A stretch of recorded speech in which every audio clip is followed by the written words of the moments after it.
പെട്ടെന്ന് ആരോ കല്ല് വലിച്ചെറിഞ്ഞതുപോലെ ജനാലച്ചില്ല് ശബ്ദത്തോടെ ഉലഞ്ഞു. ഗ്ലാസുകൾ വിണ്ടുകേറി. അവൾ ഇഗ്നേഷ്യസിനെ നോക്കി. പിന്നെ പുറത്തേക്കുള്ള വാതിൽ തുറന്നു. ഒരിക്കൽ കൂടി ആ നിലവിളി ശബ്ദം അവൾ കേട്ടു. പുറത്ത് ആസുരമായ വേഗത്തിൽ കാറ്റ് ചീറിയടിക്കുന്നു. മുറ്റത്തേക്ക് ഇറങ്ങാൻ തന്നോട് ആരോ ആവശ്യപ്പെടുന്നത് പോലെ അവൾക്ക് തോന്നി. മങ്ങിയ നിലാവിൽ തെങ്ങിൻ തലപ്പുകൾ ആടി ഉലയുന്നതും മുറ്റത്തും പരിസരത്തും നേരിയ തോതിൽ കോടമഞ്ഞു പോലെ പുക ഉയരുന്നതും അവൾ കണ്ടു. സ്റ്റെല്ല യാന്ത്രികമായി പുറത്തേക്കിറങ്ങി മുന്നോട്ട് നടന്നു. ആഞ്ഞടിക്കുന്ന കാറ്റിൽ അവളുടെ മുടിയിഴകൾ പാറിപ്പറന്നു. ഇന്നു മുതൽ നീ എന്റെ അടിമ. തൊട്ടു മുന്നിൽ നിന്നുകൊണ്ട് ആരോ മന്ത്രിക്കുന്നത് പോലെ അവൾക്ക് തോന്നി. കോടമഞ്ഞിൽ ചോര ചുവക്കുന്ന രണ്ടു കണ്ണുകൾ അവളുടെ മനസ്സിലേക്ക് ആഴ്ന്നിറങ്ങി. എങ്കിൽ പോകൂ, നിനക്ക് പ്രവർത്തിക്കാനുള്ള സമയം തുടങ്ങിക്കഴിഞ്ഞു. ഇരുളിൽ ഒരു പൊട്ടിച്ചിരിയുടെ അലകൾ അന്തരീക്ഷത്തിലേക്ക് ഉയർന്നു. കാറ്റിന്റെ ശക്തി കുറയാൻ തുടങ്ങിയിരിക്കുന്നു. കോടമഞ്ഞിന്റെ കട്ടി കുറഞ്ഞ് വെറും പുകപടലം പോലെയായി തീർന്നു. ക്രമേണ അതും മാഞ്ഞു. എല്ലായിടത്തും നിതാന്ത നിശബ്ദത മാത്രം. അവൾ തിരിഞ്ഞ് അകത്തേക്ക് ചുവടുകൾ വെച്ചു. സ്റ്റെല്ല മുറിക്കുള്ളിൽ കയറി. ഭിത്തിയിലെ സ്വിച്ചിൽ വിരലമർത്തി. ലൈറ്റ് തെളിഞ്ഞു. അടുത്ത നിമിഷം ആ കാഴ്ച കണ്ട് സ്റ്റെല്ല ഞെട്ടിപ്പോയി. ഇഗ്നീഷ്യസിന്റെ മാറിടത്തിന് താഴെയായി ഒരു കഠാര തടഞ്ഞിരിക്കുന്നു. രക്തം ഒഴുകി കിടക്കയിൽ തളം കെട്ടിക്കിടക്കുന്നു. ഇഗ്നീഷ്യസ്! സ്റ്റെല്ല ഓടി വന്നു. പിന്നെ ഒന്നും ആലോചിക്കാതെ കഠാര വലിച്ചൂരി. ഇഗ്നീഷ്യസ്! അവൾ അവനെ കുലുക്കി വിളിച്ചു. അവൻ മരിച്ചു കഴിഞ്ഞിരിക്കുന്നുവെന്ന് അവൾക്ക് മനസ്സിലായി. ഈശ്വര, ഇനി എന്തു ചെയ്യും? കയ്യിലിരിക്കുന്ന കഠാരയിലേക്കും അവന്റെ മുഖത്തേക്കും സ്റ്റെല്ല മാറി മാറി നോക്കി. ഇനി ഇവിടെ നിൽക്കുന്നത് തനിക്കും ആപത്താണ്. ഒരുപക്ഷെ ഇഗ്നീഷ്യസിന്റെ കൊലയ്ക്ക് താൻ ഉത്തരം പറയേണ്ടി വരും. ആ ചിന്ത ഉണ്ടായതും സ്റ്റെല്ല പെട്ടെന്നൊരു തീരുമാനമെടുത്തു. അപ്പോഴേക്കും അവളുടെ ദേഹത്ത് ബാധിച്ചിരുന്ന പൈശാചിക ശക്തി അപ്രത്യക്ഷമായിരുന്നു. എത്രയും പെട്ടെന്ന് രക്ഷപ്പെടണം, അല്ലെങ്കിൽ പോലീസ് തന്നെ അറസ്റ്റ് ചെയ്യും. പിന്നെ ജയിൽ, കോടതി ഓർത്തപ്പോൾ തല ചുറ്റുന്നത് പോലെ തോന്നി. അവൾ വേഗം തന്റെ സാധനങ്ങളെല്ലാം വാരിയെടുത്ത് ഒരു എയർ ബാഗിൽ നിറച്ചു. അപ്പോൾ പുറത്തൊരു നിഴൽ ചലിക്കുന്നത് കണ്ട് സ്റ്റെല്ല ഞെട്ടിപ്പോയി. ആരാണിത്? അവൾ വിളിച്ചു ചോദിച്ചു. പെട്ടെന്ന് ആ രൂപം അപ്രത്യക്ഷമായി. സ്റ്റെല്ല ഡ്രസ്സ് മാറ്റി ബാഗ് എടുത്തുകൊണ്ട് പുറത്തേക്ക് ഇറങ്ങി. നേരം വെളുക്കും മുമ്പ് സുരക്ഷിതമായൊരു താവളത്തിൽ എത്തണം. അവൾ ഇരുളിലൂടെ മുന്നോട്ട് കുതിച്ചതും അവളുടെ വരവ് കാത്തുകിടന്നത് പോലെ കുറച്ചപ്പുറത്ത് നിന്ന് ഒരു ജീപ്പ് സ്റ്റാർട്ടായി. ഓടി മാറാൻ കഴിയും മുമ്പ് ജീപ്പ് അവളുടെ അടുത്ത് വന്നു നിന്നു.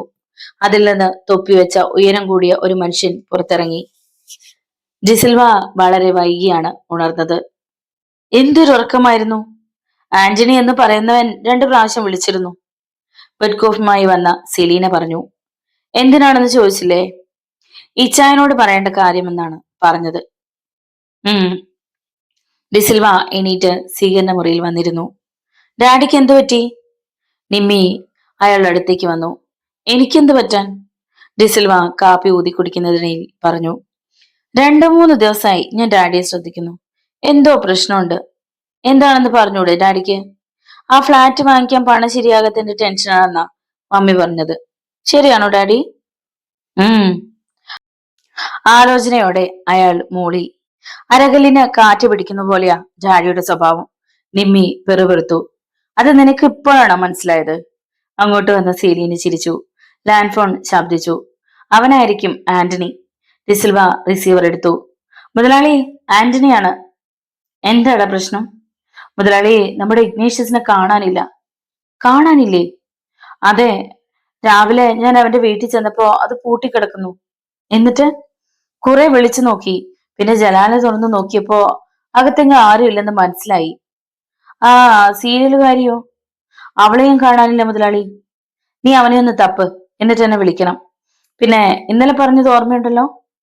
ഉണ്ട് മുതലാളി. എന്നാ വെച്ചോ. ഡിസിൽവ കോൾ കട്ടാക്കി. ആരെയാ കാണാനില്ലാത്തത്? സെലീന ഉദ്യോഗത്തോടെ തിരക്കി. ഇഗ്നേഷ്യസിനെ. ഇവിടെ വരാനുള്ള നിങ്ങളുടെ ഗുണ്ടയല്ലേ അവൻ?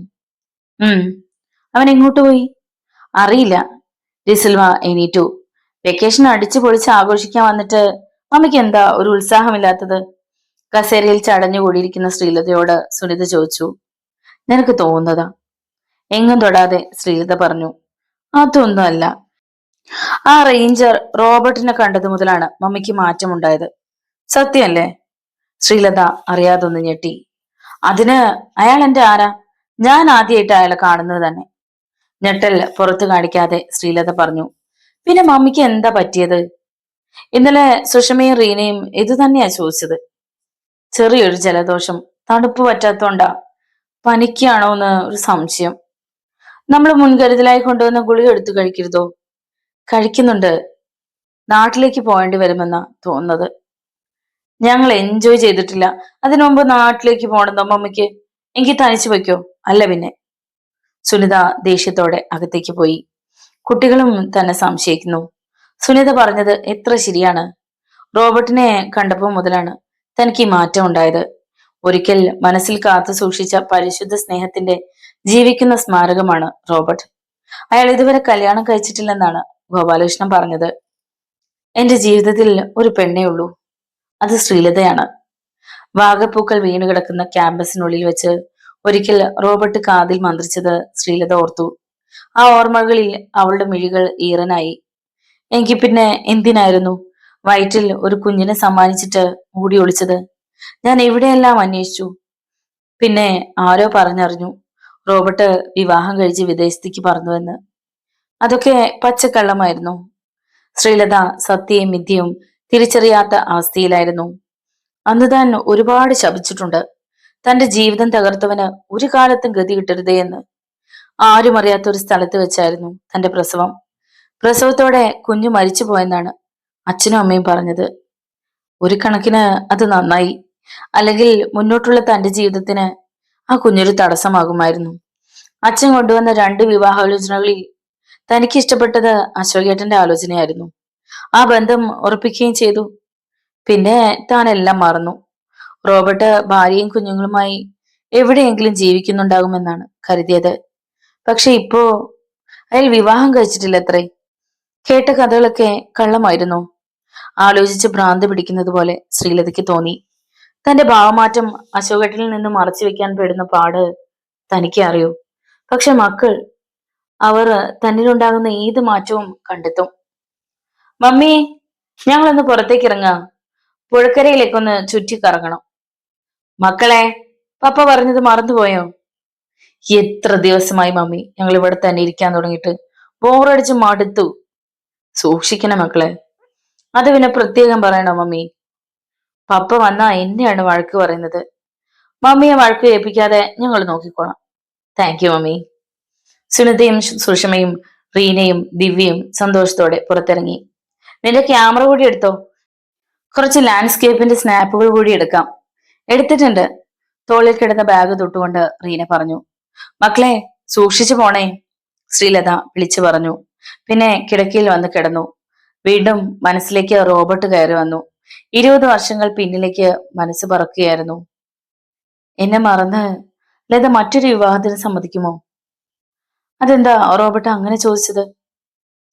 ഞാൻ മറ്റൊരു മതത്തിൽപ്പെട്ടവനല്ലേ. യാഥാസ്ഥിതികനായ നിന്റെ അച്ഛൻ നമ്മുടെ വിവാഹം നടത്തി തരുമോ? ജാതിയും മതവും നോക്കിയിട്ടാണോ നമ്മൾ പ്രണയിച്ചത്? കാര്യത്തോടടുക്കുമ്പോ എല്ലാം കാറ്റിൽ പറക്കില്ലേ ലതേ? ഒരിക്കലുമില്ല റോബർട്ട്. മരണത്തിന് മാത്രമേ നമ്മളെ വേർപിരിക്കാൻ സാധിക്കൂ. എന്റെ ലതേ. അവൻ അവളെ വാരിപ്പുണർന്നു. അവൾ അടിമുടി പൂത്തുലഞ്ഞു. ഭ്രാന്തമായ നിമിഷങ്ങൾ കടന്നുപോയി. ഈ ഭൂമിയിലെ ഏറ്റവും ഭാഗ്യവാൻ ഞാനായിരിക്കും, അല്ലേ ലതേ?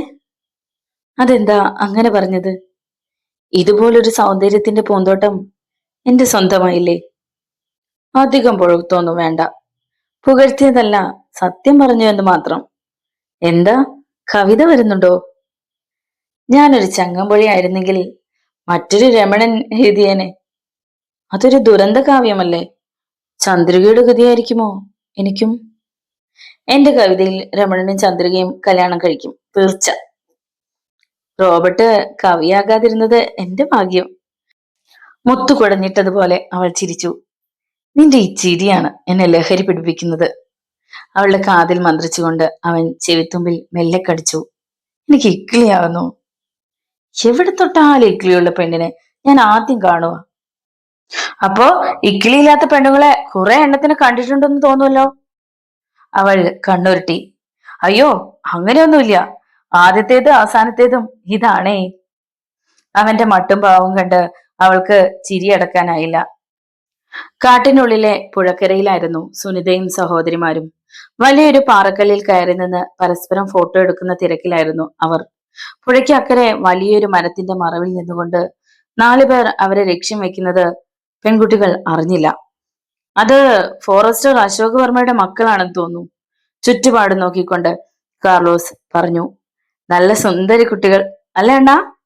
പഴനിയപ്പൻ കാർലോസിനെ നോക്കി. തേടിയ വള്ളി കാലിൽ ചുറ്റിയെന്ന് പറഞ്ഞതുപോലെ നമ്മുടെ ജോലി കുറച്ചുകൂടി എളുപ്പമായി. അവരുടെ കൂടെ ആരെങ്കിലും ഉണ്ടോന്ന് നോക്കണം. ആരുമില്ലണ്ണ, പെണ്ണുങ്ങൾ തനിച്ച് കാട് കാണാൻ ഇറങ്ങിയതാ, ഉത്സാഹത്തോടെ ഭദ്രം പറഞ്ഞു. സൂക്ഷിക്കണം, വർമ്മയെ വില കുറച്ച് കാണരുത്.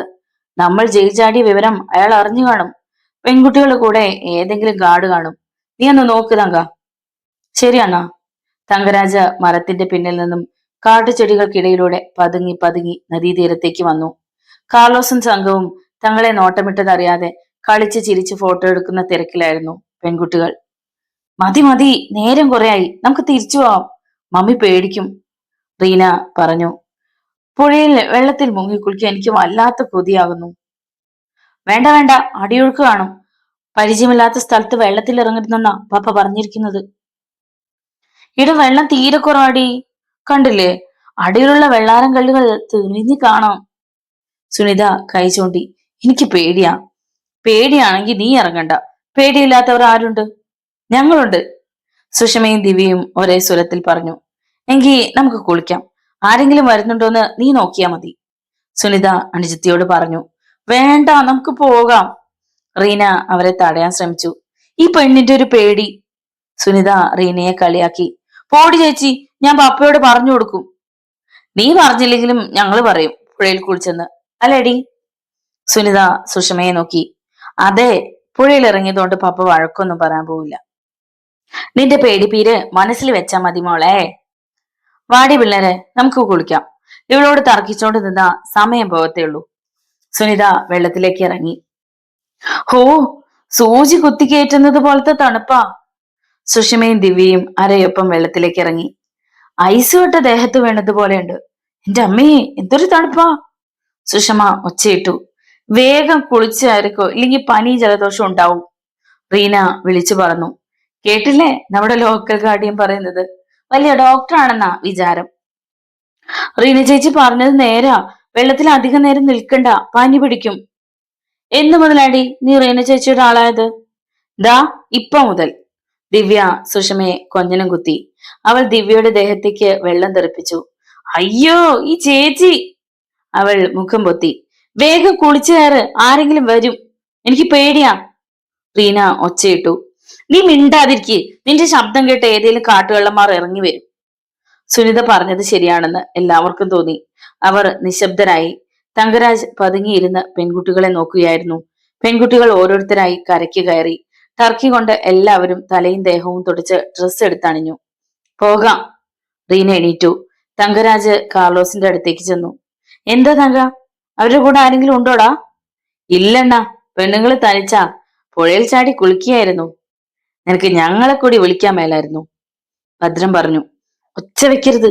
ഏതെങ്കിലും ഗാർഡ് കാട്ടിനുള്ളിൽ ഉണ്ടെങ്കിൽ ശബ്ദം കേട്ട് ഓടി വരാൻ സാധ്യതയുണ്ട്. അവർ നിശബ്ദരായി. അടുത്ത പരിപാടി എന്താണ്ടാ?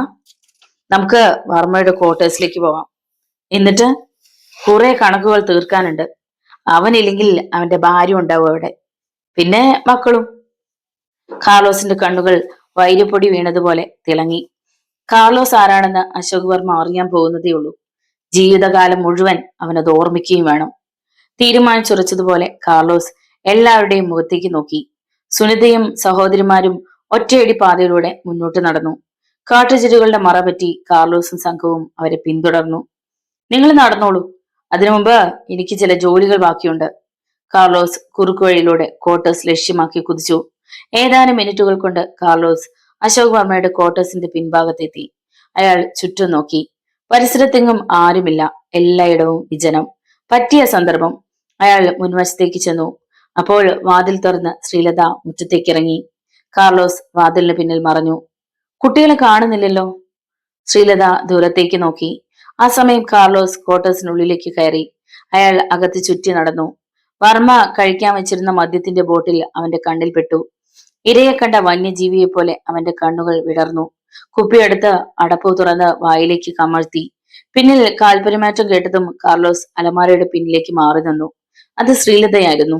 അവൾ അടുത്തെത്തിയതും കാർലോസ് പോക്കറ്റിൽ നിന്നും കഠാര എടുത്തു. പിന്നെ ശ്രീലതയുടെ മുന്നിലേക്ക് ചാടി വീണു. ശബ്ദിക്കരുത്! കടുവ മുരളുന്നത് പോലെ ഒരു ശബ്ദമുണ്ടായി. നിലവിളിക്കാൻ ശ്രമിച്ച ശ്രീലതയുടെ വായ അയാൾ പൊത്തി. മിണ്ടരുത്, കൊന്നുകളയും! അയാളുടെ ഭാവത്തിൽ നിന്ന് പറഞ്ഞതുപോലെ പ്രവർത്തിക്കുമെന്ന് ശ്രീലതയ്ക്ക് തോന്നി. അവൾ തലയിട്ടിളക്കി. കാർലോസ് കൈ അയച്ചു. നിങ്ങൾ ആരാണ്? എന്തു വേണം? വിറച്ചുകൊണ്ട് അവൾ തിരക്കി. ഞാൻ കാർലോസ്, നിന്റെ കെട്ടിയവൻ അശോക് വർമ്മ ജയിലിലാക്കിയ നൊട്ടോറിയസ് ക്രിമിനൽ. ഞാൻ ജയിൽ ചാടി. നീ അറിഞ്ഞു കാണും. എനിക്ക് കുറച്ച് കണക്കുകൾ തീർക്കാനുണ്ട്. അതിനാ വന്നത്. മനസ്സിലായോ? കാർലോസ് ശബ്ദമില്ലാതെ ചിരിച്ചു. അയ്യോ, എന്നൊന്നും ചെയ്യരുത്! അവൾ കരഞ്ഞുകൊണ്ട് കൈകൂപ്പി. നിന്നൊന്നും ചെയ്യത്തില്ല. കെട്ടിപ്പിടിച്ച് ഒരു ഉമ്മ തരാം. എന്താ, അത് മതിയോ? കാർലോസ് മദ്യക്കുപ്പി വീണ്ടും വായിലേക്ക് കമഴ്ത്തി. സ്റ്റെല്ല മെല്ലെ ജീപ്പിൽ നിന്നിറങ്ങിയ ആളെ പേടിയോടെ നോക്കി. അയാൾ മുഖം പാതി മറിഞ്ഞ രീതിയിൽ ഒരു തൊപ്പി വെച്ചിരിക്കുന്നത് കൊണ്ട് അവൾക്ക് അയാളെ മനസ്സിലായില്ല. സ്റ്റെല്ല അല്ലേ? സീരിയൽ നടി? അയാൾ ചോദിച്ചു. എവിടെയോ കേട്ടു മറന്ന ശബ്ദം പോലെ അവൾക്ക് തോന്നി. അതെ. എങ്കിൽ വേഗം ജീപ്പിൽ കയറൂ. നിങ്ങൾ ആരാണെന്ന് മനസ്സിലായില്ല. അതൊക്കെ പറയാം. ഏതായാലും ഒന്നുറപ്പ്, ശത്രുവല്ല, മിത്രമാണ്. അവൾ ഒരു നിമിഷം ആലോചിച്ചു. നീയൊരു കൊലപാതകം ചെയ്തിട്ടാണ് വരുന്നതെന്ന് എനിക്കറിയാം. അയ്യോ, ഞാനല്ല കൊന്നത്. അതൊക്കെ പിന്നെ തെളിയിക്കാം. ആലോചിച്ച് നിൽക്കാൻ സമയമില്ല. വേഗം കയറ്. സ്റ്റെല്ല അമ്പരന്ന് പോയി. ആരും അറിഞ്ഞില്ലെന്ന് കരുതിയ സംഭവം ഇയാൾ എങ്ങനെ അറിഞ്ഞു? ഞാൻ എങ്ങനെ അറിഞ്ഞുവെന്നായിരിക്കും നീ ചിന്തിക്കുന്നത്. അതൊക്കെ പിന്നാലെ പറയാം. തൽക്കാലം ജീപ്പിൽ കയറ്. സമയം തീരെ കുറവാണ്. സ്റ്റെല്ല രണ്ടും കൽപ്പിച്ച് ജീപ്പിൽ കയറി. ജീപ്പിന്റെ ചക്രങ്ങൾ ഇരുളിന്റെ മാറു പിളർന്നുകൊണ്ട് കുതിച്ചു പാഞ്ഞു. സ്റ്റെല്ല അയാളുടെ മുഖത്തേക്ക് നോക്കി. നീ എന്താ ആലോചിക്കുന്നത്? നിന്നെ കൊല്ലാൻ കൊണ്ടുപോവുകയാണെന്ന് വിചാരിക്കുകയാണോ? നോട്ടം മാറ്റാതെ അയാൾ ചോദിച്ചു. ഏയ്, അങ്ങനെയൊന്നുമില്ല. സ്റ്റെല്ല ചെറുതായെന്ന് ഞെട്ടി. നിങ്ങളെ ഇതിനു മുമ്പ് എവിടെയെങ്കിലും വെച്ച് കണ്ടിട്ടുണ്ടോ എന്ന് ഓർത്തെടുക്കാൻ ശ്രമിക്കുകയായിരുന്നു ഞാൻ. എന്നിട്ട് ഓർമ്മ കിട്ടിയോ നിനക്ക്? എത്ര ആലോചിച്ചിട്ടും മനസ്സിലാകുന്നില്ല. ജോൺ ലൂക്കാസ് എന്ന പേര് എപ്പോഴെങ്കിലും കേട്ടിട്ടുണ്ടോ? ഉവ്വ്, ആ പേര് എനിക്ക് പരിചയമുണ്ട്. സീരിയൽ പ്രൊഡ്യൂസർ അല്ലേ? സ്റ്റെല്ല അയാളെ നോക്കി. ലൂക്കാസ് ശിക്ഷ കഴിഞ്ഞ് പുറത്തിറങ്ങി. എപ്പോ? എനിക്ക് അയാളെ ഒന്ന് കാണണം. നീചനും ചതിയനുമാണ് അയാൾ. സ്റ്റെല്ല രോഷം കൊണ്ടു. നീ ഇത്രയ്ക്ക് ചൂടാകാൻ ലൂക്കാസ് നിന്നെ ഒന്നും ചെയ്തിട്ടില്ലല്ലോ? ഡ്രൈവർ ശാന്തസ്വരത്തിൽ ചോദിച്ചു. എന്നെ എന്തേലും ചെയ്തിരുന്നേ അവൻ വിവരം അറിഞ്ഞേനെ. പക്ഷേ എട്ടും പൊട്ടും തിരിയാത്ത ഒരു പെണ്ണിനെ റേപ്പ് ചെയ്തില്ലേ അവൻ? അവന് വധശിക്ഷ കിട്ടണമായിരുന്നു. സ്റ്റെല്ല, നീ സത്യം അറിയാതെയാണ് ലൂക്കാസിനെ ക്രൂശിക്കാൻ നോക്കുന്നത്. അയാൾ നിരപരാധിയാണെന്ന് മറ്റാരെക്കാളും നന്നായി എനിക്കറിയാം. കാഞ്ചനയെ റേപ്പ് ചെയ്ത് മൃതപ്രാണയാക്കിയത് ലൂക്കാസ് അല്ല. പിന്നെ? അമ്പരപ്പോടെ സ്റ്റെല്ല അയാളെ നോക്കി. ഡയറക്ടർ നളിൻകാന്തും സുഹൃത്തുക്കളും ചേർന്നാണ് അവളെ റേപ്പ് ചെയ്തത്. നോ, ഞാനിത് വിശ്വസിക്കില്ല. പക്ഷേ നീ വിശ്വസിച്ചേ പറ്റൂ സ്റ്റെല്ല. കാരണം അതാണ് സത്യം. പിന്നെങ്ങനെ ലൂക്കാസ് പ്രതിയായി ജയിലിൽ പോയി? ചതി. മനഃപൂർവ്വം അവർ ഒരുക്കിയ കെണിയിൽ ലൂക്കാസ് വീഴുകയായിരുന്നു.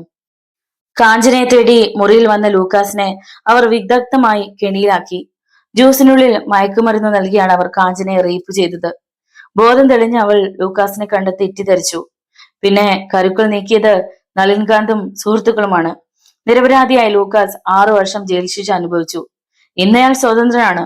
പക്ഷേ 6 വർഷത്തെ ജയിൽ ജീവിതം അയാളെ മറ്റൊരു മനുഷ്യനാക്കി മാറ്റി. ഇപ്പോ ലൂക്കാസ് പ്രതികാരദാഹിയാണ്. തന്നെ ചതിച്ചവരോടുള്ള പക ആളിക്കത്തുന്ന മനസ്സുമായിട്ടാണ് അയാൾ അലയുന്നത്. ഇതൊക്കെ നിങ്ങൾ എങ്ങനെ അറിഞ്ഞു?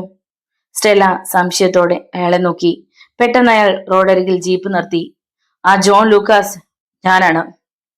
അയാൾ തലയിൽ നിന്നും തൊപ്പിയെടുത്തു. John Lucas? അമ്പരന്ന് പോയ സ്റ്റെല്ല അറിയാതെ മന്ത്രിച്ചു. അതെ, നിരപരാധിയായ ലൂക്കാസ് ആണ് ഞാൻ. എന്നെ ചതിച്ചവരോട്, എന്റെ കുടുംബം തകർത്തവരോട് എനിക്ക് പ്രതികാരം ചെയ്യണം. അതിന് സ്റ്റെല്ല എന്റെ കൂടെ ഉണ്ടാവണം. ഞാനോ? അതെ, എനിക്കറിയാം നളിൻ ഗാന്ധിനോട് പഴയൊരു കണക്ക് ചോദിക്കാൻ നിനക്കും ബാക്കിയുണ്ടെന്ന്. അത് പിന്നെ ഒന്നും പറയണ്ട, അതിനു വേണ്ടിയാണ് നിന്നെ തേടി ഞാൻ വന്നത്. പക്ഷേ അപ്പോഴേക്ക് നീ ഒരു കൊലയാളിയായി കഴിഞ്ഞിരുന്നു. ഇനി എന്റെ കൂടെ നിൽക്കുന്നതാണ് നിനക്ക് നല്ലത്. പോലീസ് നിന്നെ തിരയുന്നുണ്ടാവും. പക്ഷെ ഞാനല്ല ഇഗ്നേഷ്യസിനെ കൊന്നത്. നടന്നത് എന്താണെന്ന് സ്റ്റെല്ല ലൂക്കാസിനോട് പറഞ്ഞു. നീ പറഞ്ഞ കഥകളൊന്നും പോലീസ് വിശ്വസിക്കത്തില്ല. തെളിവുകൾ നിനക്കെതിരാണ്. ലൂക്കാസ് പറഞ്ഞത് സത്യമാണെന്ന് സ്റ്റെല്ലയ്ക്ക് തോന്നി. ശരി, ഞാൻ നിങ്ങളുടെ കൂടെ നിൽക്കാം. ഗുഡ്, ബാക്കിയൊക്കെ അവിടെ ചെന്നിട്ട് സംസാരിക്കാം. എവിടെ? സാൻഡൽ വാലിയിൽ. സാൻഡൽ വാലിയോ? അതെ, അവിടെയാണ് എന്റെ താമസം. പോകാം. ലൂക്കാസ് ജീപ്പ് സ്റ്റാർട്ട് ചെയ്ത് മുന്നോട്ടെടുത്തു. ലൂക്കാസ് ഒരു പാവം മനുഷ്യനായിരുന്നുവെന്ന് സ്റ്റെല്ല ഓർത്തു. അയാൾക്ക് ഇങ്ങനെ ഒരു പെൺകുട്ടിയെ റേപ്പ് ചെയ്യാൻ കഴിഞ്ഞെന്നും അന്ന് ചിന്തിച്ചിട്ടുണ്ട്. ഇപ്പോൾ എല്ലാം വ്യക്തമാകുന്നുണ്ട്.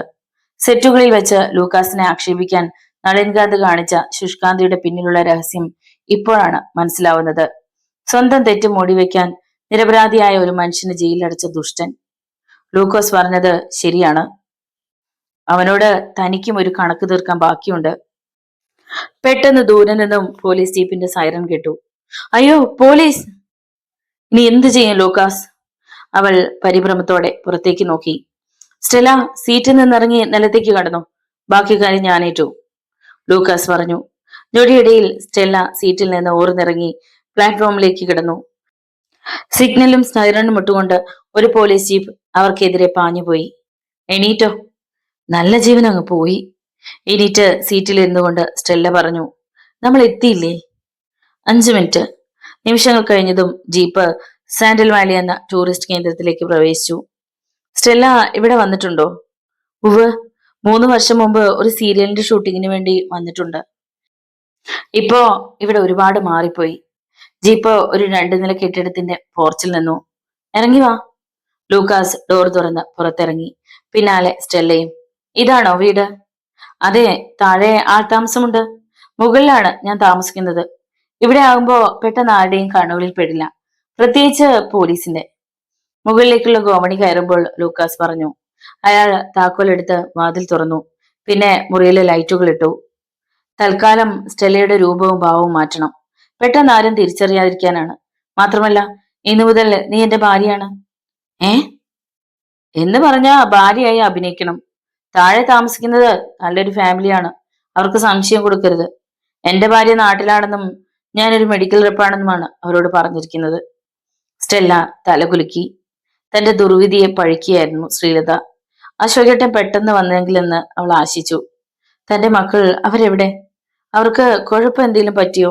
വിവിധ ചിന്തകൾ ലതയുടെ മനസ്സിലൂടെ പാഞ്ഞുപോയി. നിന്നെയൊക്കെ വെട്ടിയരിഞ്ഞ് പട്ടിക്കിട്ട് കൊടുത്താലും എന്റെ പ്രതികാരം അടങ്ങില്ല. നിന്റെ കെട്ടിയാൻ അശോകവർമ്മയില്ലേ, ഈ നാട് നന്നാക്കാൻ അവനാരാ? തുക്കിടി സാഹിബിന്റെ മരുമോനോ? ഈ കാട് നിന്റെ തന്താവിന് സ്ത്രീധനമായി എഴുതി കൊടുത്തതൊന്നുമല്ലല്ലോ. അവന് ഞാൻ വച്ചിട്ടുണ്ട്. മരണത്തിൽ കുറഞ്ഞ ശിക്ഷ എന്റെ നിഘണ്ടുവിലില്ല. കാർലോസ് പല്ലുഞ്ഞിരിക്കുന്ന ശബ്ദം ശ്രീലത കേട്ടു. ഈ സമയം സുനിതയും സഹോദരിമാരും ക്വാർട്ടേഴ്സിന് മുന്നിലെത്തി. അവരെ പിന്തുടർന്ന് തങ്കരാജ് സംഘവും ഉണ്ടായിരുന്നു. വീടിനുള്ളിൽ നിന്നും ശ്രീലതയുടെ നിലവിളി അവർ കേട്ടു. അയ്യോ മമ്മി! സുനിത ഓടാൻ ശ്രമിച്ചതും 3 പേർ ചാടി വീണ് അവരെ വളഞ്ഞു. അനങ്ങിപ്പോകരുത്, ഭദ്രം പറഞ്ഞു. 3 പേരുടെയും കൈകളിൽ തിളങ്ങുന്ന കഠാരകൾ കണ്ട് പെൺകുട്ടികൾ ഞെട്ടിപ്പോയി. നിങ്ങൾക്ക് ആരാ? വിറച്ചുകൊണ്ട് സുനിത തിരക്കി. റീന കരച്ചിലിന്റെ വക്കോളം എത്തിയിരുന്നു. കാർലോസ് കഠാരയുടെ മുനയിൽ നിർത്തി ശ്രീലതയെ പുറത്തേക്ക് കൊണ്ടുവന്നു. ആ കാഴ്ച കണ്ട് പെൺകുട്ടികൾ ഉറക്കെ നിലവിളിച്ചു. മമ്മി! മിണ്ടരുതെന്നല്ലേ പറഞ്ഞത്? പഴനിയപ്പൻ സുനിതയെ വട്ടം പിടിച്ച് താടിയിൽ കത്തി മുട്ടിച്ചു. ആരെങ്കിലും ഒച്ച വെച്ചാ ഇവളെ കൊല്ലും, അയാൾ കാട്ടുപൂച്ചയെ പോലെ മുരണ്ടുകൊണ്ട് പറഞ്ഞു. എന്റെ മക്കളൊന്നും ചെയ്യല്ലേ, ശ്രീലത കരഞ്ഞുകൊണ്ട് അപേക്ഷിച്ചു. ഞാൻ കാർലോസ്, നിങ്ങളുടെ തന്തയാണ് എന്നെ ജയിലിൽ അടച്ചത്. കാർലോസ് പെൺകുട്ടികളെ നോക്കി. അവർക്ക് കാര്യം മനസ്സിലായി. കാർലോസ് ജയിൽ ചാടിയതും പപ്പ സൂക്ഷിക്കണമെന്ന് പറഞ്ഞതും അവർ ഒരു നിമിഷം ഓർത്തു. ഞങ്ങൾ പറയുന്നത് കേട്ടാ നിങ്ങളുടെ ജീവനെങ്കിലും ബാക്കി കിട്ടും. ഇല്ലെങ്കിൽ ആദ്യം നിങ്ങളുടെ അമ്മയെ കൊല്ലും, പിന്നാലെ നിങ്ങൾ ഓരോരുത്തരെയായി തീർക്കും ഞാൻ. കാർലോസിന് കൊല ഒരു കലയാണ്. അയാൾ ശബ്ദമില്ലാതെ ചിരിച്ചു. ഗാർഡ് ഗോപാലകൃഷ്ണൻ ആ വഴിക്ക് വന്നിരുന്നെങ്കിലെന്ന് സുനിത പ്രാർത്ഥിച്ചു. തങ്ങൾ അകപ്പെട്ടിരിക്കുന്നത് എന്തും ചെയ്യാൻ മടിയില്ലാത്തൊരു കൂട്ടം കാപാലികരുടെ കൈകളിലാണെന്ന് അവൾക്ക് മനസ്സിലായിരുന്നു. എങ്ങനെ രക്ഷപ്പെടും? അനങ്ങാൻ സാധിക്കുന്നില്ല. ഒരുത്തന്റെ കടാരത്തുമ്പ് തന്റെ താടിയിൽ മുട്ടിയിരിക്കുകയാണ്. മാത്രമല്ല അവന്റെ ഒരു കൈ തന്റെ അരക്കെട്ടിനെ ചുറ്റി പിടിച്ചിരിക്കുന്നു.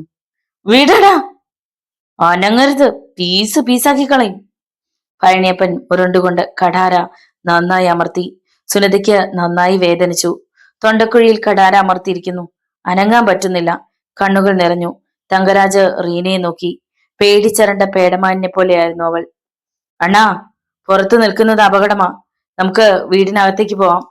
മനസ്സിൽ എന്തൊക്കെയോ പ്ലാൻ ചെയ്തുകൊണ്ട് തങ്കരാജ് പറഞ്ഞു. നടക്കടി. കാർലോസ് ശ്രീലതയെ മുന്നിൽ നടത്തി. പിന്നിലായി മറ്റു 3 പേരും പെൺകുട്ടികളുമായി നടന്നു. ക്വാർട്ടേഴ്സിനുള്ളിൽ കയറിയതും കാർലോസ് വാതിലടച്ച് കുറ്റിയിട്ടു. ഇനി കുറച്ചു നേരത്തേക്ക് നിങ്ങളുടെ കാര്യങ്ങൾ തീരുമാനിക്കുന്നത് ഞങ്ങളാണ്. എന്നെ എന്ത് വേണമെങ്കിലും ചെയ്തോ, എന്റെ മക്കളൊന്നും ചെയ്യരുതേ. താണു തൊഴും പോലെ ശ്രീലത പറഞ്ഞു. എന്ത് വേണമെന്ന് ഞങ്ങൾക്കറിയാം, നീ മിണ്ടരുത്.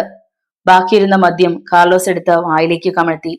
ശ്രീലത കുതറി മാറാൻ ശ്രമിച്ചു. പക്ഷേ അയാളുടെ ബലിഷ്ഠമായ കരങ്ങൾക്ക് ഉരുക്കിന്റെ ശക്തിയായിരുന്നു. അനങ്ങിപ്പോവരുന്നെന്നല്ലേ പറഞ്ഞത്? കാർലോസ് കടാരെടുത്ത് ശ്രീലതയുടെ പിൻകഴുത്തിൽ മുട്ടിച്ചു. ആയുസെത്താതെ മരിക്കാനാണ് ഇഷ്ടമെങ്കിൽ എനിക്ക് യാതൊരു വിരോധവുമില്ല. അയ്യോ, ഞങ്ങളുടെ മമ്മി ഒന്നും ചെയ്യരുതേ, കുട്ടികൾ നിലവിളിച്ചു. സൈലൻസ്. ചുണ്ടിൽ ചുണ്ടുകൾ ചേർത്തുകൊണ്ട് കാട്ടുപന്നിയെ പോലെ കാർലോസ് മുരണ്ടു. കുട്ടികൾ നിശബ്ദരായി. സ്റ്റെല്ലയും ജോൺ ലൂക്കാസും സംസാരിച്ചു കൊണ്ടിരുന്നു. ഞാൻ ചിലപ്പോ വിശ്വസിക്കും, പക്ഷെ പോലീസ് അവരെ കഥ വിശ്വസിക്കില്ല. സ്റ്റെല്ല, നീ തന്നെ ഒന്ന് ആലോചിച്ചു നോക്ക്. തെളിവുകളാണ് പ്രധാനം. ലൂക്കോസ് പറഞ്ഞത് ശരിയാണ്. ഇഗ്നേഷിന്റെ നെഞ്ചിൽ തറഞ്ഞ കടാലയിൽ എന്റെ വിരലടയാളമുണ്ട്. അത് തന്നെ ഏറ്റവും വലിയ തെളിവാണല്ലോ. ആലോചനയോടെ സ്റ്റെല്ല പറഞ്ഞു. പക്ഷേ അദൃശ്യമായൊരു ശക്തിയാണ് എന്നെ മുറിയിൽ നിന്ന് വിളിച്ചിറക്കിയത്. അതാണ് എനിക്കിപ്പോഴും മനസ്സിലാകാത്തത്. അത് ചിലപ്പോ നിന്റെ തോന്നലായിരിക്കും സ്റ്റെല്ല. ഞാനും അങ്ങനെ വിശ്വസിക്കാൻ ശ്രമിക്കുകയാണ് ലൂക്കാസ്, അവൾ പറഞ്ഞു. തൽക്കാലം പോലീസിന് പിടികൊടുക്കാതിരിക്കുക. ബാക്കിയൊക്കെ നമുക്ക് പിന്നീട് തീരുമാനിക്കാം. ലൂക്കോസ് ഗ്ലാസ്സിലേക്ക് മദ്യം ഒഴിച്ച് ഒറ്റ വലിക്ക് അകത്താക്കി. നിങ്ങൾ ഇതിനു മുമ്പ് മദ്യപിക്കുന്ന സ്വഭാവക്കാരനായിരുന്നില്ലല്ലോ ലൂക്കാസ്. എന്തു ചെയ്യാൻ സ്റ്റെല്ല? നല്ലവനായി ജീവിക്കുന്നവനെ ഈ ലോകത്തിന് ആവശ്യമില്ല. അവരൊക്കെ വെറും വേസ്റ്റ് ആണ്. ചതിയനെയും പെണ്ണുപിടിയനെയും മദ്യപാനിയെയും ഒക്കെയാണ് ലോകത്തിന് വേണ്ടത്. കേട്ടിട്ടില്ലേ, നാടോടുമ്പോ നടുവേ ഓടണമെന്ന്? ഞാനിപ്പോ അതൊക്കെയാണ് ചെയ്യുന്നത്. സ്ത്രീ പീഡന കേസിൽ ജയിൽ ശിക്ഷ കഴിഞ്ഞിറങ്ങിയവനാണ് ഞാനെന്ന് നിനക്കറിയാമോ? ഞാൻ എത്ര നല്ലവനായാലും ലോകം ഒരു കണ്ടുകൊണ്ടേ എന്നെ കാണൂ. അതുകൊണ്ട് എല്ലാം ഞാൻ തുടങ്ങി. പക്ഷേ സമ്മതമില്ലാതെ ഞാൻ ഒരു പെണ്ണിനെയും തൊഴില്ല സ്റ്റെല്ല. ലൂക്കാസിന്റെ തലയ്ക്ക് ലഹരി ബാധിച്ചെന്ന് സ്റ്റെല്ലയ്ക്ക് ബോധ്യമായി. അവൾക്ക് അയാളോട് സഹതാപം തോന്നി. എത്ര നല്ല മനുഷ്യനായിരുന്നു ലൂക്കാസ്. പക്ഷെ ഇപ്പോ സ്റ്റെല്ല, നിന്റെ റേറ്റ് എത്രയാണ്? അയാൾ കുഴഞ്ഞ ശബ്ദത്തിൽ ചോദിച്ചു. നിങ്ങൾ ഓവറാണ് ലൂക്കാസ്, കുടിച്ചത് മതി. സ്റ്റെല്ല അയാളെ താങ്ങി പിടിച്ച് കിടക്കയിൽ കൊണ്ടുപോയി കിടത്തി. ലൂക്കാസ് കൂർക്കം വലിച്ച് ഉറങ്ങാൻ തുടങ്ങി. സ്റ്റെല്ല ജനാലയിലൂടെ ദൂരത്തേക്ക് നോക്കി. സാൻഡൽ വാലി വെള്ളച്ചാട്ടത്തിന് മുന്നിലെ ലൈറ്റുകൾ പുഞ്ചിരിക്കുന്നുണ്ടെന്ന് അവൾക്ക് തോന്നി. സ്റ്റെല്ല സോഫയിൽ വന്നിരുന്നു. ലൂക്കാസ് നല്ല ഉറക്കമാണ്. എന്തൊക്കെയാണ് ഇയാളുടെ പദ്ധതികൾ? താനും കൊലപാതകങ്ങൾക്ക് കൂട്ടി നിൽക്കേണ്ടി വരുമോ? സ്റ്റെല്ല അങ്ങനെ ചിന്തിച്ചു. അവളുടെ ഓർമ്മകൾ പിന്നിലേക്ക് മറിഞ്ഞു. ജാതിമല്ലി എന്ന മെഗാ സീരിയലിന്റെ ഷൂട്ടിംഗ് നടക്കുകയാണ്. സീരിയൽ ചാനലിൽ ടെലികാസ്റ്റ് ചെയ്തു തുടങ്ങിയിരുന്നു. സംവിധായകൻ നളിൻകാന്ത്, നിർമ്മാതാവ് ജോൺ ലൂക്കാസും. സഹനടിയുടെ വേഷമായിരുന്നു തനിക്ക്. ഷൂട്ടിംഗ് കഴിഞ്ഞ് മുറിയിലെത്തി വേഷം മാറുമ്പോഴാണ് വാതിലിൽ മുട്ടുകേട്ടത്. അമ്മേ, ആരാണെന്ന് നോക്ക്, ഡ്രസ്സ് മാറുന്നതിനിടയിൽ സ്റ്റെല്ല പറഞ്ഞു. മാർഗരറ്റ് വാതിൽ തുറന്നു. പുറത്ത് നളിൻകാന്തിന്റെ അസിസ്റ്റന്റ് സുനിൽകുമാർ ആയിരുന്നു. എന്താ? മാർഗരറ്റ് തിരക്കി. അമ്മ, സ്റ്റെല്ല മാഡത്തിനെ ഡയറക്ടർ വിളിക്കുന്നു. എന്താ സുനിലെ? അറിയില്ല മാഡം, ഞാൻ ഉടനെ വരാം. സ്റ്റെല്ല വേഷം മാറി ജീൻസും ബനിയനും ധരിച്ചു. അമ്മേ, വാതിലടച്ചോ, ഞാനിപ്പോ വരാം. സ്റ്റെല്ല പുറത്തിറങ്ങി. അവൾ നളിൻകാന്തിന്റെ മുറിയിലേക്ക് ചെല്ലുമ്പോൾ അയാൾ മദ്യപിച്ചുകൊണ്ടിരിക്കുകയായിരുന്നു. എന്തിനാ സർ വിളിച്ചത്? സ്റ്റെല്ല ഇരിക്കൂ, പറയാം, കുഴയുന്ന ശബ്ദത്തിൽ അയാൾ പറഞ്ഞു.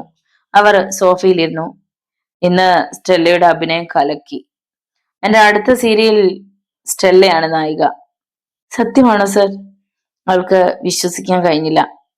അതെ, പക്ഷെ സ്റ്റെല്ല എന്റെ ഒപ്പം കുറച്ച് സമയം ചെലവഴിക്കണം.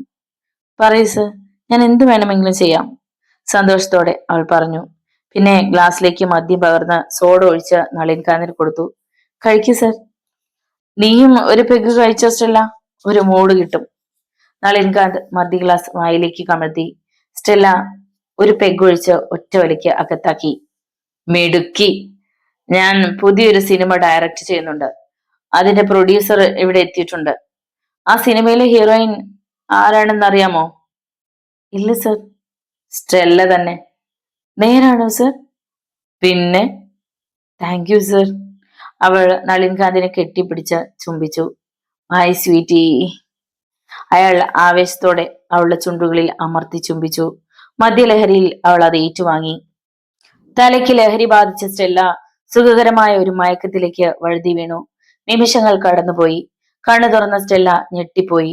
അടുത്തു കിടന്ന നളിൻകാന്തിനെ കാണാനില്ല. പകരം മറ്റൊരാൾ, തനിക്ക് പരിചയമില്ലാത്ത ഒരാൾ. ബെഡ്ഷീറ്റ് വാരി പുതച്ചുകൊണ്ട് അവൾ ചാടി എഴുന്നേറ്റു. നിങ്ങൾ? മുഖത്ത് വസൂരിക്കലയുള്ള അയാൾ പുഞ്ചിരിച്ചതേയുള്ളൂ. ഞാൻ പറയാം. അവൾ വാതിൽക്കിലേക്ക് നോക്കി. കയ്യിൽ മദ്യചഷകുമായി നളിൻകാന്ത്. You cheat! അവൾ പുലിയെ പോലെ ചീറി. നീ എന്താടി കരുതിയത്? നിന്റെ അഭിനയ പ്രതിഭ കണ്ടിട്ടാണ് സിനിമയിൽ നായികയാക്കിയതെന്നോ? കൊഴുത്ത് തടിച്ച ഈ ശരീരം കണ്ടിട്ട് തന്നെയാടി. മേത്ത സാഹിബിന് നിന്നെ കണ്ടപ്പോ തന്നെ ഒരു പോതി. അതിന് ചില നുണകൾ പറയേണ്ടി വന്നു, അത്ര തന്നെ. എടാ ചതിയ! സ്റ്റെല്ല നളിൻകാന്തിന്റെ ഷർട്ടിന് കുത്തിപ്പിടിച്ചു. വീടടി പെണ്ണെ, ഇല്ലെങ്കിൽ എന്റെ മറ്റൊരു മുഖം കൂടി നീ കാണും. കൊന്നുകളയാൻ മടിക്കില്ല ഞാൻ. Mind it. ഇതിന് പകരം ചോദിച്ചില്ലെങ്കിൽ എന്റെ പേര് സ്റ്റെല്ല എന്നല്ലടാ. കൊടുങ്കാറ്റ് പോലെ അവൾ മുറിയിൽ നിന്ന് ഇറങ്ങിപ്പോയി. മേശപ്പുറത്തിരുന്ന സെൽഫോൺ ശബ്ദിക്കുന്നത് കേട്ടാണ് സ്റ്റെല്ല ചിന്തയിൽ നിന്ന് ഉണർന്നത്. ലൂക്കാസിന്റെ ഫോണാണ് റിങ് ചെയ്യുന്നത്. അവൾ അയാളെ നോക്കി. കിടക്കയിൽ കിടന്ന് കൂർക്കം വലിച്ചുറങ്ങുകയാണ് ലൂക്കാസ്. സ്റ്റെല്ല കൈത്തണ്ടയിലെ വാച്ചിലേക്ക് നോക്കി. 12 മണിയാകാൻ 10 മിനിറ്റ് കൂടിയുണ്ട്. അവൾ ജനാലയിലൂടെ പുറത്തേക്ക് നോക്കി. വെള്ളച്ചാട്ടത്തിന് മുന്നിലെ മെർക്കുറി ലൈറ്റുകൾ തെളിഞ്ഞു തന്നെ നിൽപ്പുണ്ട്. അവൾ സോഫയിൽ വന്നിരുന്നു. തന്റെ നിരപരാധിത്വം എങ്ങനെ പോലീസിന്റെ മുന്നിൽ തെളിയിക്കുമെന്നായിരുന്നു സ്റ്റെല്ലയുടെ ചിന്ത. തന്നെ രക്ഷിക്കാൻ ആർക്കാണ് കഴിയുക? താൻ ലൂക്കാസിന്റെ കൂടെയാണെന്ന് അറിഞ്ഞാൽ നളിൻകാന്ത് തന്നെയും ഇല്ലാതാക്കാനേ ശ്രമിക്കൂ. എത്രയൊക്കെ ചിന്തിച്ചിട്ടും ഒരു തീരുമാനത്തിൽ എത്തിച്ചേരാൻ അവൾക്ക് കഴിഞ്ഞില്ല. ഹോട്ടൽ ക്രിസന്റിന്റെ ലോണിലായിരുന്നു നളിൻകാന്തും സുഹൃത്തുക്കളും. സീരിയൽ ഡയറക്ടറായിരുന്ന നളിൻകാന്ത് പുതിയ സിനിമ ചെയ്യുന്നു. അതിന്റെ പൂജയാണ് അവിടെ നടക്കുന്നത്. തിരക്കഥാകൃത്ത് രാജൻ ബാബു, പ്രൊഡ്യൂസർ KG നമ്പ്യാർ, പടത്തിൽ അഭിനയിക്കുന്ന താരങ്ങൾ, മറ്റ് അണിയറ പ്രവർത്തകർ എല്ലാം അവിടെ സന്നിഹിതരായിരുന്നു. പ്രശസ്ത നടൻ രഘുനന്ദനാണ് നിലവിളക്ക് കൊളുത്തിയത്. അതിനുശേഷം നായിക നടിയായ ദർശനയുടെ ഒരു സീൻ ഷൂട്ട് ചെയ്തു. പിന്നെ ചായ സൽക്കാരം. പല സിനിമകളിലും സഹനടിയായിരുന്ന ദർശന ആദ്യമായി നായികയായി അഭിനയിക്കുന്ന സിനിമയാണ് ഇത്. അന്ന് ഉച്ചയ്ക്ക് ശേഷം ഷൂട്ടിംഗ് ഇല്ലായിരുന്നു. നളിൻകാന്ത് മുറിയിലെത്തി. 10 മിനിറ്റ് കഴിയും മുമ്പ് സെൽഫോൺ ശബ്ദിച്ചു. പരിചയമില്ലാത്ത നമ്പറാണ്. ഹലോ. കോൾ ബട്ടൺ അമർത്തി. ഡയറക്ടർ നളിൻകാന്ത് അല്ലേ? അതെ. ആരാണെന്ന് മനസ്സിലായില്ല. മനസ്സിലാവില്ലടാ, പക്ഷേ പറഞ്ഞാൽ അറിയും നീ. നിങ്ങൾ ആരാണ് മിസ്റ്റർ? നീ ചിലപ്പോ കേട്ടിട്ടുണ്ടാവും. Lucas, John Lucas. ഞാൻ ജയിലിൽ നിന്ന് ഇറങ്ങി വരുന്നുണ്ട് നിന്നെ കാണാൻ. കരുതിയിരുന്നോ. Good bye. ഫോൺ കട്ടായി. നളിൻകാന്തിന്റെ മുഖം വിളറി വെളുത്തു. അയാൾ മദ്യം ഗ്ലാസ്സിലേക്ക് ഒഴിച്ച് സോഡ പോലും ചേർക്കാതെ ഒറ്റ വലിക്ക് അകത്താക്കി. സോഫയിലേക്ക് മറന്നു. എന്താ സാർ, ആരാ വിളിച്ചത്? അടുത്ത ദിവസം ഷൂട്ട് ചെയ്യാനുള്ള സ്ക്രിപ്റ്റ് ഡിസ്കഷന് മുറിയിലേക്ക് വന്ന അസോസിയേറ്റ് ഡയറക്ടർ സുനിൽ കുമാർ ചോദിച്ചു. ആ കഴിവുകളുടെ മോൻ ജയിലിൽ നിന്ന് ഇറങ്ങി. നളിൻകാന്ത് മുഖത്തെ വിയർപ്പ് കണങ്ങൾ തുടച്ചുകൊണ്ട് പറഞ്ഞു. ആരാ സർ? സുനിൽ അത്ഭുതത്തോടെ അയാളെ നോക്കി. John Lucas. എന്ത്? സത്യമാണോ സർ? സുനിലും അറിയാതൊന്ന് ഞെട്ടി. അയാളെന്താ സാറിനോട് പറഞ്ഞത്? എന്നോട് കരുതിയിരുന്നോളാൻ, അവൻ വരുന്നുണ്ടെന്ന്. ഇനി നമ്മൾ എന്ത് ചെയ്യും സർ? ഒന്നേ ചെയ്യാനുള്ളൂ, അവന്റെ മരണം നടപ്പാക്കുക. അതിനു പറ്റിയ ആൾ എന്റെ കയ്യിലുണ്ട്. നീ ഭയപ്പെടണ്ട.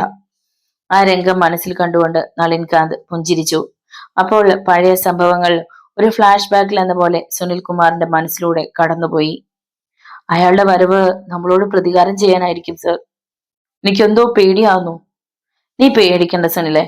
നിന്റെ ഒപ്പം ജീവനോടെ ഞാനുള്ളപ്പോ ഒന്നും സംഭവിക്കില്ല. അവനൊരു പുല്ലും ചെയ്യില്ല. നീ നോക്കിക്കോ. കക്കാൻ അറിയാമെങ്കിൽ നിക്കാനും നളിൻകാന്തിന് അറിയാം. അവനെ ജയിലിൽ അടച്ചത് ഞാനാണെങ്കിൽ ഇനി അവൻ നമ്മുടെ മുന്നിൽ എത്താതിരിക്കാനുള്ള വഴിയും ഞാൻ തന്നെ കണ്ടെത്തിക്കോളാം. നളിൻകാന്തിന്റെ ചെറിയ കണ്ണുകൾ കുറുകി. ജോൺ ലൂക്കാസ്, നിന്റെ മരണമണി മുഴങ്ങിക്കഴിഞ്ഞു. നളിൻകാന്ത് സോഫയിലേക്ക് ചാഞ്ഞു. അപ്പോൾ സുനിൽകുമാർ ചിന്തിച്ചത് കാഞ്ചനയെ കുറിച്ചാണ്. ആ സംഭവത്തിന് ശേഷം അവൾ അഭിനയം മതിയാക്കി സിനിമാ ഫീൽഡിൽ നിന്ന് പോയി. ഇപ്പോ വിദേശത്ത് എവിടെയോ ആണെന്ന് പറഞ്ഞു കേൾക്കുന്നു. ലൂക്കാസിനെ ചതിക്കാൻ കൂട്ടുനിന്നതിൽ തനിക്കുമുണ്ട് പങ്ക്. ഓർത്തപ്പോൾ അവന്റെ ഉള്ളംകാലിൽ നിന്ന് ഒരു തരിപ്പ് മുകളിലേക്ക് കയറി. പഴയ ജോൺ ലൂക്കാസ് അല്ല ഇപ്പോൾ പുറത്തുള്ളത്. കണക്കുകൾ തീർക്കാൻ അയാൾ എന്ത് സാഹസത്തിനും മുതിരും. അയാളെ സഹായിക്കാൻ ആരെങ്കിലുമൊക്കെ ഉണ്ടാവും. അവന്റെ മുന്നിൽ പെടുന്നതിന് മുമ്പ് രക്ഷപ്പെടണം. സുനിൽ ഓർത്തു. ഗസ്റ്റ് ഹൗസിന്റെ പാർക്കിംഗ് പ്ലേസിൽ കാർ നിർത്തിയിട്ട് ഡിസിൽവ ഇറങ്ങി. അബ്കാരികളുടെ മീറ്റിംഗിൽ പങ്കെടുക്കുകയാണ്. ജഗജീവൻ എന്നാണ് പറഞ്ഞത്. അത്യാവശ്യമെങ്കിൽ ഗസ്റ്റ് ഹൗസിൽ വെച്ച് കാണാമെന്ന്. ഉടൻ തന്നെ പുറപ്പെടുകയായിരുന്നു. അകത്തേക്ക് ചെന്നപ്പോൾ മീറ്റിംഗ് കഴിഞ്ഞ് ആളുകൾ പുറത്തേക്ക് ഇറങ്ങാൻ തുടങ്ങി. എന്താടോ അത്യാവശ്യമായിട്ട് കാണണമെന്ന് പറഞ്ഞത്? ഡിസിൽവയെ കണ്ടതും ജഗജീവൻ അടക്കി പിടിച്ച ശബ്ദത്തിൽ ചോദിച്ചു. എല്ലാം പറയാം. തന്റെ ഉപദേശവും ഇക്കാര്യത്തിൽ എനിക്ക് വേണം. എന്റെ ഉപദേശം തനിക്കോ? ജഗജീവൻ അർത്ഥഗർഭമായി ഡിസിൽവയെ നോക്കി പുഞ്ചിരിച്ചു. നമുക്ക് ഹോട്ടൽ ക്രസന്റിലേക്ക് പോകാം. സ്വസ്ഥമായിരുന്ന് സംസാരിക്കാൻ ഹോട്ടൽ മുറിയാണ് നല്ലത്, ജഗജീവൻ പറഞ്ഞു. അവർ തങ്ങളുടെ കാറുകളിലേക്ക് കയറി. എന്താണ് തന്റെ പ്രശ്നം? മുറിയിലേക്ക് വന്ന റൂംബോയോട് ഡ്രിങ്ക്സിന് ഓർഡർ ചെയ്ത ശേഷം ജഗജീവൻ ഡിസിൽവയോട് ചോദിച്ചു. തനിക്ക് കാര്യങ്ങളൊക്കെ അറിയാമല്ലോ. ആ കാർലോസ് എന്റെ കയ്യിൽ നിന്ന് വഴുതി പോകുമോ എന്ന് ഒരു പേടി. ഡിസിൽവ ഒരു സിഗരറ്റ് കത്തിച്ചു. എല്ലാം തന്റെ തോന്നലാടാ. കാർലോസ് നേരി നിറയുമുള്ളവനാ. തിന്ന ചോറിന് കൂറുള്ളവൻ. ഞാനല്ലേ തനിക്ക് അവനെ പരിചയപ്പെടുത്തി തന്നത്. ഒക്കെ ശരിയാണ് ജീവൻ. പക്ഷെ ഇപ്പൊ അവൻ കളിക്കുന്നത് ഒരു നാടകമാണോ എന്ന് സംശയം. വിഗ്രഹം എവിടെയാണ് ഒളിപ്പിച്ചു വെച്ചിരിക്കുന്നത് അവന് നന്നായി അറിയാം. എന്നെ ഇപ്പോ അവൻ മണ്ടനാക്കുകയാണ്. എന്തിനാടോ അവൻ തന്റെ മുന്നിൽ നാടകം കളിക്കുന്നത്? അറിയില്ല. ആ വിഗ്രഹം കൊണ്ട് അവന് നാട് വിടാൻ. കാർലോസ് അത്ര മണ്ടനാണെന്ന് ഞാൻ കരുതുന്നില്ല. അവനൊരു ക്രിമിനൽ അല്ലേ ജീവൻ. 100% എങ്ങനെ വിശ്വസിക്കാൻ കഴിയും? പ്രത്യേകിച്ച് 100 കോടിയുടെ മുതൽ അവന്റെ കസ്റ്റഡിയിലുള്ളപ്പോ. അതിന് വ്യക്തമായൊരു മറുപടി പറയാൻ ജീവന് കഴിഞ്ഞില്ല. ഞാനിപ്പോ എന്ത് വേണം? താനത് പറയ്. ഒടുവിൽ ജഗജീവൻ ചോദിച്ചു. കാർലോസിന്റെ നീക്കങ്ങൾ ശ്രദ്ധിക്കണം. വേണ്ടി വന്ന അവനെ നേരിടാനും പറ്റിയ ഒരാളെ എനിക്ക് വേണം. ഇഗ്നേഷ്യസും ആന്റണിയും ഇല്ലേ നിന്റെ കൂടെ? ഇഗ്നേഷ്യസിനെ കുറിച്ച് ഒരു വിവരവും ഇല്ല. അവനെ കാണാതായതോടെ ആന്റണിയും തളർന്ന മട്ടാണ്. കാർലോസ് പറഞ്ഞതെല്ലാം സത്യമാണെങ്കിലോ? ജഗജീവൻ ഒരു മറു ചോദ്യം ചോദിച്ചു. ആ വിഗ്രഹത്തെക്കുറിച്ച് അന്വേഷിക്കാൻ ഞാൻ ആന്റണിയെ ഏർപ്പെടുത്തിയിട്ടുണ്ട്. എടോ, താൻ പറഞ്ഞതുപോലുള്ള ആളുകളുമായി എനിക്കിപ്പോ ബന്ധമൊന്നുമില്ലെന്ന് തനിക്ക് അറിഞ്ഞൂടെ? അറിയാം, പക്ഷെ താൻ കൈ ഒഴിയരുത്. എനിക്ക് നഷ്ടപ്പെടാൻ പോകുന്നത് 100 കോടിയാണ്. അത് മറക്കരുത്. ജഗജീവൻ നിശബ്ദനായി. തന്റെ മകൻ സന്ദീപും ഡിസിൽവയുടെ മകൾ നിമ്മിയും ഇഷ്ടത്തിലാണ്. അവർ ഒന്നാകുന്നതിൽ ഇരു വീട്ടുകാർക്കും എതിർപ്പുമില്ല. തന്റെ മകന് സ്ത്രീധനമായി കിട്ടാനുള്ള പണത്തിൽ പെട്ടതാണ് 100 കോടിയെങ്കിൽ അത് നഷ്ടപ്പെടാതെ നോക്കാനുള്ള ബാധ്യത തനിക്കുമുണ്ട്. ഞാനൊന്ന് അന്വേഷിക്കട്ടെ, എന്നിട്ട് പറയാം. മതി, താൻ വാക്ക് പറഞ്ഞ നടന്നതുപോലെ തന്നെയാണെന്ന് എനിക്കറിയാം. ഡിസിൽവ ചിരിച്ചു. ഓർഡർ ചെയ്ത ഹോട്ട് ഡ്രിങ്ക്സ് കൊണ്ടുവന്ന റൂം ബോയ് ടീപ്പോയുടെ പുറത്തു നിരത്തി. വീട്ടുമുറ്റത്തേക്ക് ഒരു വാഹനം കയറി വരുന്ന ശബ്ദം കേട്ട് ഡിസിൽവ ജനാലയിലൂടെ പുറത്തേക്ക് നോക്കി. അതൊരു പോലീസ് ജീപ്പായിരുന്നു. പോർച്ചിൽ നിന്ന പോലീസ് ജീപ്പിൽ നിന്നും CI ജയശങ്കർ ഇറങ്ങി. അയാൾ സിറ്റ് ഔട്ടിലേക്ക് കയറിയപ്പോൾ ഡിസിൽവ വാതിൽ തുറന്നു. Good morning sir. Good morning. Jayashankar ഡിസിൽവയെ നോക്കി ചിരിച്ചു. വരൂ സർ, അകത്തേക്ക് ഇരിക്കാം. Of course. സ്വീകരണ മുറിയിലെ സോഫയിൽ ഇരുന്നു കൊണ്ട് ജയശങ്കർ ക്യാപ്പ് ഊരി ടീപ്പോയുടെ പുറത്ത് വെച്ചു. ഞാൻ വന്നത് എന്തിനാണെന്ന് ഡിസിൽവ ഊഹിച്ചു കാണുമെന്ന് കരുതുന്നു.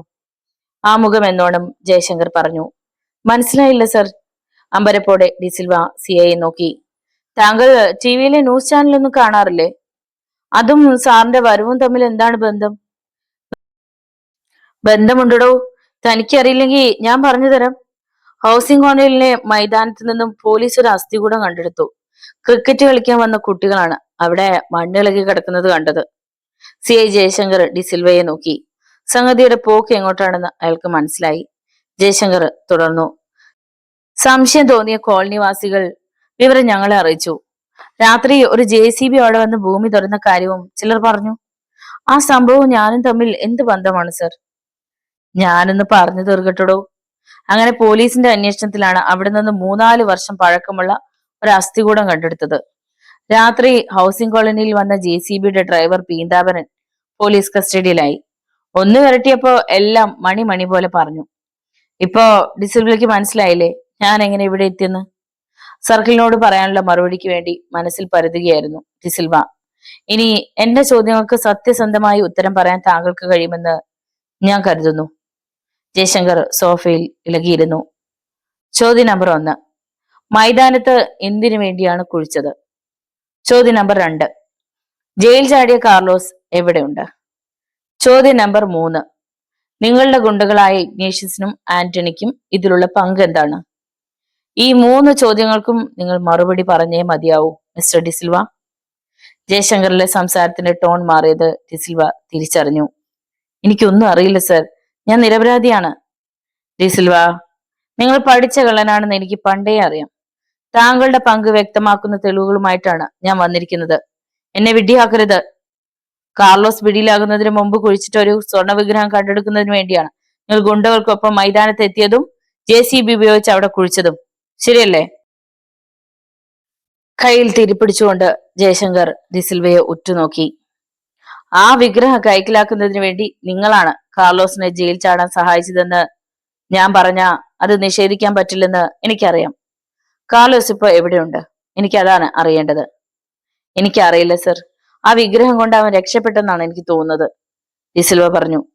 ഞാനത് വിശ്വസിക്കുന്നോടോ? സത്യമാണ് സർ. അവൻ എന്നെ ചതിക്കുകയായിരുന്നു എന്ന് വൈകിയാണ് ഞാൻ മനസ്സിലാക്കിയത്. വിഗ്രഹം കുഴിച്ചിട്ടെന്ന് പറഞ്ഞ് മൈതാനത്ത് ഞങ്ങളെ കൊണ്ട് അവൻ വെറുതെ കുഴിയെടുപ്പിക്കുകയായിരുന്നു. വിഗ്രഹത്തിന് പകരം കിട്ടിയത് ഒരു അസ്ഥികൂടവും അല്ലേ? അതെ സർ. അത് പരിശോധിക്കാൻ ഫോറൻസിലേക്ക് അയച്ചു കഴിഞ്ഞു. ഡിസിൽവ, താങ്കൾ പറഞ്ഞതൊന്നും ഞാൻ വിശ്വസിച്ചിട്ടില്ല. സത്യമാണ് സർ പറഞ്ഞത്. ഇഗ്നേഷ്യസും ആന്റണിയും എന്റെ സഹായികളാണ്. CC അടയ്ക്കാത്ത വണ്ടികൾ പിടിക്കാനും മറ്റും ഞാൻ അവരെ ഉപയോഗിച്ചിരുന്നു എന്നത് സത്യമാണ്. അതിലപ്പുറം എനിക്ക് അവരുമായി യാതൊരു ബന്ധവുമില്ല. എന്നിട്ട് അവരെവിടെ? എനിക്കറിയില്ല സർ. ഇഗ്നേഷ്യസിനെ 2 ദിവസമായി കാണാനില്ല. കാണാനില്ലേ? അതെ സർ. അയാൾ ഒരു സീരിയൽ നടിയുടെ കൂടെയായിരുന്നു താമസം. ഇപ്പോ 2 ആളെയും കാണുന്നില്ല. എന്നിട്ട് നിങ്ങൾ അന്വേഷിച്ചില്ലേ? ഉവ്വ് സർ. പക്ഷെ ഒരു വിവരവും കിട്ടിയില്ല. സാറിന് കുടിക്കാൻ എന്താണ് വേണ്ടത്? Hot or cool? No thanks. CI Jayashankar എഴുന്നേറ്റു. ഞാൻ ഇറങ്ങുന്നു. ചിലപ്പോ നമ്മൾ വീണ്ടും മുഖാമുഖം കാണേണ്ടി വരും. ക്യാപ്പ് എടുത്ത് തലയിൽ ഉറപ്പിച്ചുകൊണ്ട് ജയശങ്കർ പറഞ്ഞു. പോലീസ് ജീപ്പ് ഗേറ്റ് കടന്നതും സെലീന മുറിയിലേക്ക് വന്നു. ജയശങ്കർ പറഞ്ഞതൊക്കെ സത്യമാണ് വെച്ചാ? എനിക്കൊന്നും അറിയില്ല സെലീൻ. 2-3 ദിവസമായി നിങ്ങൾ രഹസ്യമായി ഫോണിൽ സംസാരിക്കുന്നത് ഞാൻ കണ്ടു. അതൊക്കെ ആ ഫ്ലാറ്റ് വാങ്ങുന്ന കാര്യത്തെക്കുറിച്ചായിരിക്കുമെന്നാ ഞാൻ കരുതിയത്. സെലീന ഒരിക്കലും ഇത്ര കനപ്പിച്ച് സംസാരിച്ചിട്ടില്ലെന്ന് അയാൾക്ക് തോന്നി. അവളുടെ മനസ്സിൽ തന്നെ കുറിച്ച് എന്തൊക്കെയോ സംശയങ്ങൾ ഉടലെടുത്തിട്ടുണ്ട്. അതൊക്കെ തിരുത്തിയില്ലെങ്കിൽ ശരിയാവില്ല. നീ എന്തറിഞ്ഞുകൊണ്ടാ സെലീന എന്നോട് ദേഷ്യപ്പെടുന്നത്? കുറെ നാൾ എന്റെ ജോലിക്കാരനായ കാർലോസ് ജയിൽ ചാടിയതുകൊണ്ട് സ്വാഭാവികമായും പോലീസ് എന്നെ തേടി വരും. ചോദ്യങ്ങൾ ചോദിക്കും. ഉത്തരം തൃപ്തികരമായ അവർ മടങ്ങിപ്പോവും. അതാണ് ഇവിടെയും സംഭവിച്ചിരിക്കുന്നത്. അല്ലാതെ ഡിസിൽവ ഒരു സിഗരറ്റ് കൊളുത്തി. അപ്പോ കാർലോസിനെ ജയിലിൽ ചാടാൻ സഹായിച്ചതും നിങ്ങളാണല്ലേ? അതൊക്കെ പോലീസിന്റെ ഊഹങ്ങൾ. എന്റെ ജോലിക്കാരനായതുകൊണ്ട് ഞാനാണ് അവനെ ജയിലിൽ ചാടിച്ചതിന്റെ പിന്നിലെന്നാണ് അവർ വിശ്വസിക്കുന്നത്. അതിന് ഞാൻ എങ്ങനെ ഉത്തരവാദിയാകും? അപ്പോൾ കാർലോസ് ഒളിപ്പിച്ചു വെച്ച സ്വർണ്ണ വിഗ്രഹം ഇച്ചായന്റെ അല്ലേ? അത് എടുത്തു കിട്ടാൻ വേണ്ടിയല്ലേ അയാളെ രക്ഷപ്പെടുത്തിയത്? നിങ്ങൾക്ക് സഹായത്തിന് 2 ഗുണ്ടകളും ഇവിടെ വരാറുള്ള ആന്റണിയും ഇഗ്നീഷ്യസും. ആ ഫ്ലാറ്റ് വാങ്ങിക്കാൻ എങ്ങനെ പണം കിട്ടുമെന്ന് എനിക്ക് മനസ്സിലായി. ഇതുവരെ ഇച്ചായൻ എന്നോട് പറഞ്ഞത് പച്ചക്കള്ളമായിരുന്നുവെന്നും ഉറപ്പായി. സെലീന ദേഷ്യത്തോടെ മുറിവിട്ടുപോയി. എല്ലാവർക്കും സ്വർണ്ണ വിഗ്രഹത്തിന്റെ കാര്യമേ പറയാനുള്ളൂ. പക്ഷെ അതെവിടെയാണെന്ന് ഇപ്പോഴും അറിയില്ല. കയ്യിൽ എത്തിയെന്ന് കരുതിയ 100 കോടിയുടെ മുതലാണ് ഇപ്പോൾ എവിടെയുണ്ടെന്ന് നിശ്ചയമില്ലാതെ ഇരിക്കുന്നത്. ആ കഴിവേറി കാർലോസ് ചതിച്ചതാണോ എന്ന് സംശയമുണ്ട്. ജയശങ്കറിനോട് താൻ ആ സംശയം പറയുകയും ചെയ്തു. തൽക്കാലം തലയൂരാൻ അതേ മാർഗം കണ്ടുള്ളൂ. സിഗരറ്റ് ആശ്രയിൽ കുത്തിക്കെടുത്തി ഡിസിൽവ എണീറ്റു. ഫോറസ്റ്റർ അശോക് വർമ്മയെ അന്വേഷിച്ചാണ് ഗാർഡ് ഗോപാലകൃഷ്ണൻ ക്വാർട്ടേഴ്സിലേക്ക് വന്നത്. മുറ്റത്ത് കയറും മുമ്പ് അകത്തു നിന്ന് പെൺകുട്ടികളുടെ നിലവിളി കേട്ടു.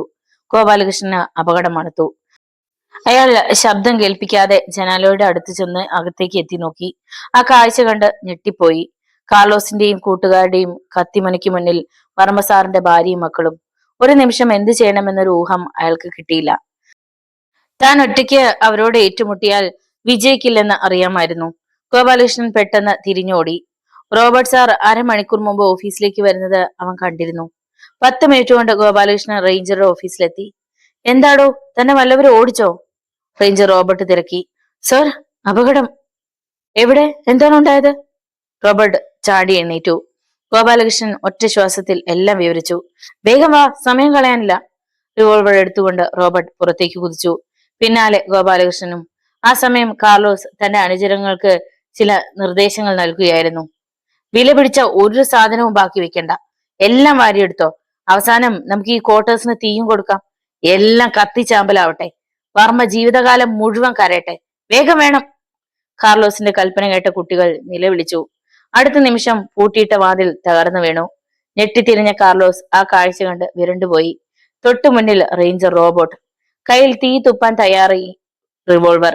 അയാൾക്ക് പിന്നിൽ കയ്യിൽ ഇരുമ്പ് പൈപ്പുമായി ഗാർഡ് ഗോപാലകൃഷ്ണൻ. സാറേ, ഞങ്ങളെ രക്ഷിക്കണേ! റേഞ്ചറെ കണ്ടതും പെൺകുട്ടികൾ ഉറക്കെ നിലവിളിച്ചു. കാർലോസ്, നീ രക്ഷപ്പെടില്ല. ശ്രീലതേ, വർമ്മ സാറിനെ വിളിക്ക്, റോബർട്ട് പറഞ്ഞു. ശ്രീലത ഫോണിനടുത്തേക്ക് ഓടി.